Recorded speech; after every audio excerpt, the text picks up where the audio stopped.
Hai, Assalamualaikum dan selamat sejahtera. Hari ini kumpulan kami akan membentangkan tentang mini project IBS in Sustainable Construction, iaitu subjek DCC 30082, dan nama pensyarah kami ialah Puan Fauziah binti Aziz. Seterusnya saya akan memperkenalkan ahli-ahli kumpulan saya yang terdiri daripada Muhammad Alif bin Muhammad Zawawi yang bernombor matriks 17 DKA 20F 2999, dan seterusnya ialah Muhammad Daniel Haikal bin Muhammad Wi dan nombor matriks beliau ialah 17 DKA 20F 2061, dan seterusnya ialah saya, iaitu saya sendiri Muhammad Adi Farid bin Muhammad Azani. Nombor matriks saya ialah 17 DKA 20F 2021, dan ahli terakhir yang kami ada dalam kumpulan kami ialah Muhammad Alif Ashraf bin Aziz, dan nombor matriks beliau ialah 17 DKA 20F 2059. Okey, kita akan sambung kepada bahagian pengenalan. Okey, apa itu pengenalan IBS? IBS ialah Industrial Building System, ataupun dalam bahasa Melayu ialah sistem bangunan berindustri. Selain itu, eco-building ialah pembinaan bangunan yang mesra alam dengan mengambil pendekatan daripada variasi reka bentuk. Seterusnya, kami membina projek bangunan iaitu rumah banglo 2 tingkat yang berkonsepkan eco-building. Matlamat pembinaan bangunan adalah untuk mengurangkan kesan keseluruhan persekitaran dan infrastruktur.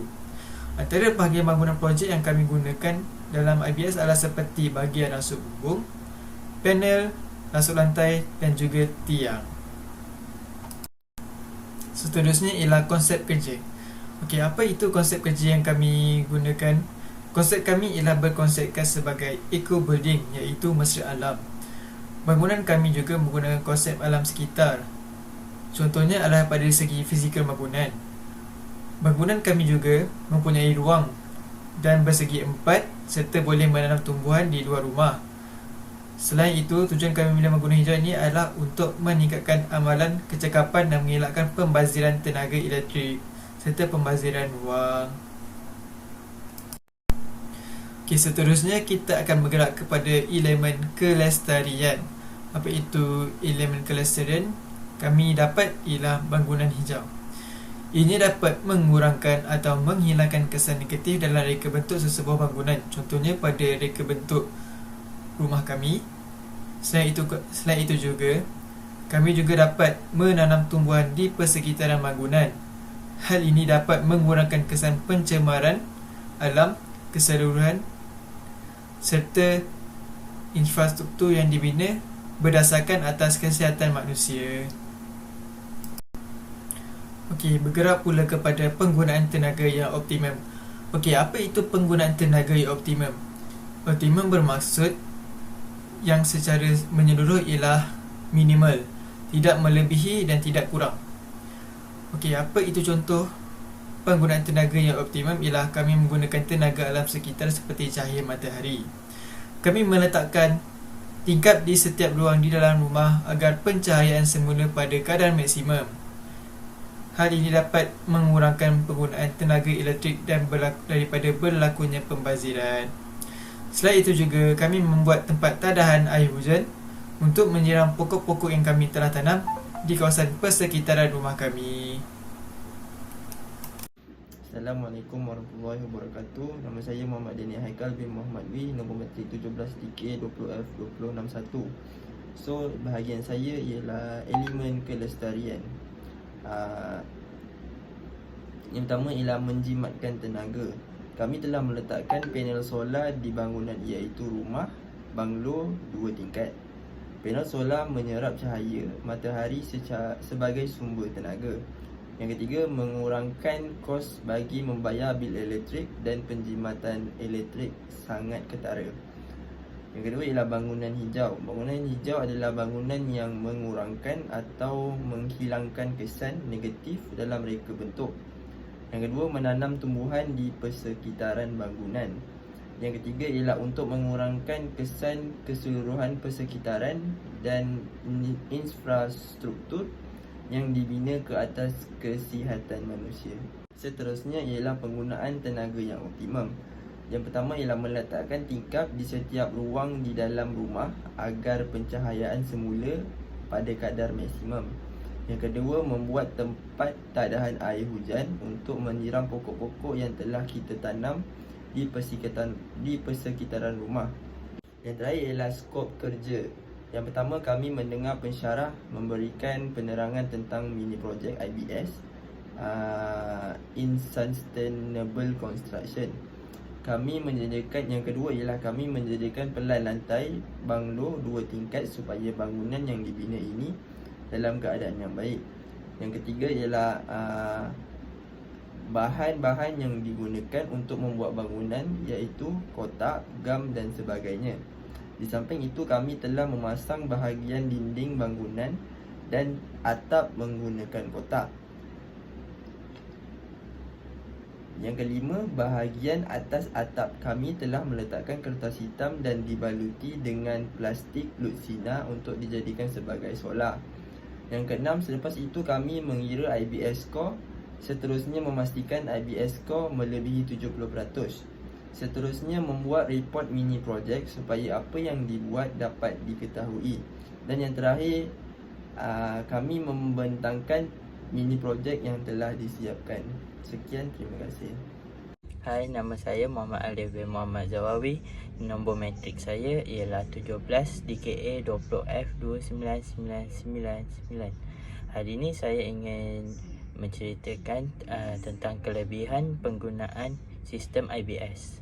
Yang pertama, penggunaan sistem IBS mampu meningkatkan kualiti dan produktif sektor pembinaan. Yang kedua iaitu kos mereka bentuk juga dapat dijimatkan, di mana saiz ruang aktiviti bangunan dapat dikenal pasti dari awal. Seterusnya, sistem penggunaan IBS merangkumi sistem acuan seperti formwork system, sistem kerangka, frame system, sistem panel system dan sistem blok iaitu block system. Dan akhir sekali, penggunaan IBS dapat melindungi bangunan dengan baik daripada kesan perubahan cuaca, terutamanya kepanasan dan kesejukan. Seterusnya ialah pelan bangunan lantai dan bumbung ataupun atap. Pada pelan lantai, ruang yang terdapat pada pelan lantai pertama iaitu garaj, kedua porch, living room, store bedroom 1, dining room, kitchen dengan bed iaitu toilet. Seterusnya ialah pelan lantai tingkat pertama. Pada tingkat pertama terdapatnya 2 teres, master bedroom, bedroom 2, bedroom 3 dan tandas 2, tandas 3. Akhir sekali iaitu family time. Pada pelan bumbung pula ialah yang terdapat iaitu atap, roof trusses dan garage roof. Seterusnya, ukuran pada lukisan AutoCAD. Panjang plan ialah 12,027, lebar plan iaitu 10,000, tingkap 1 bersamaan 675 cm, tingkap 2 sama dengan 125 cm, tingkat 3 sama dengan 1800 cm, keluasan tangga 842 cm, lebihan bumbung yang terdapat iaitu 820 cm, sedindo 2700 cm dan akhir sekali keluasan pintu pada setiap bilik iaitu 625 cm. Seterusnya untuk penilaian IBS score bangunan, yang first, structure system, precast beam campur in situ column with usable formwork, precast concrete half slab, ground floor area 117 meter persegi. Lepas tu kali dengan IBS factor, lepas tu dapatkan coverage 117 bahagi 351 dapat 0.33. So IBS score dia 0.33 kali 0.8 kali 50 dapat 13.2.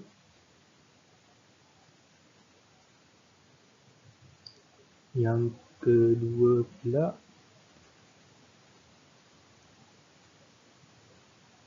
sama je macam yang atas, 0.3 darab 0.8 darab 50 dapat 13.2 juga. Tu yang seterusnya untuk roof Thrust using prefer timber roof area sama 117 meter persegi. ABS factor 1. Lepas tu coverage dia sama juga 117 bagi 351 dapat 0.3. So ABS score dia 0.33 kali 1.0 kali 50 dapat 16.5. Total untuk part 1 ni area total 351 meter persegi, coverage total 1. ABS score total untuk part 1 42.9. Bahagian 2 wall system. External wall using precast block 87.8 meter. ABS factor 0.5. Coverage dia 87.8 bagi 197.3 sama dengan 0.52. ABS score 0.52 kali dengan 0.5 kali dengan 20 jadi 5.2. Yang kedua, keluasan dia 79.5 meter. ABS factor 1. Coverage 79.5 bahagi 167.3 0.48. 0.48 ABS score 0.48 kali 1.0 kali 20 dapat 9.6. So untuk total bahagian 2 keluasan 167.3 meter, coverage dia 1 sama dan ABS score untuk bahagian 2 14.8. Dan yang part 3 order simplified construction solution 60% beam size follow MS 104 part 10. ABS score 2, coverage nya 60%. Yang kedua 100% column size follow MS 104 part 10 100%. ABS score 4. 80% of door size follow MS 104 part 4. 80%. ABS score 4. Horizontal representation of structure 100%. ABS score ada 6. Semuanya 16. Total part keseluruhan bahagian 3 ABS score campur bahagian 1, bahagian 2, bahagian 3 tadi adalah 73.7. Yang bahagian 3 tadi 16. So 73.7 ni mengikut syarat ABS ya. Model rumah banglo 2 tingkat.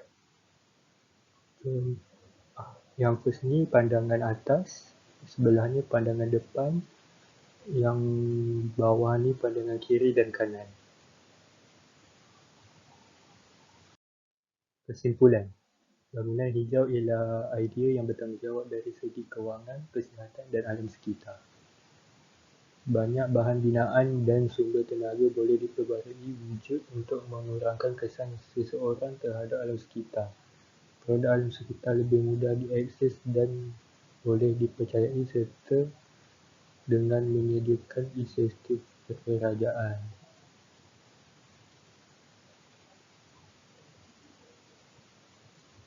Okey, itu saja daripada peran kami. Terima kasih.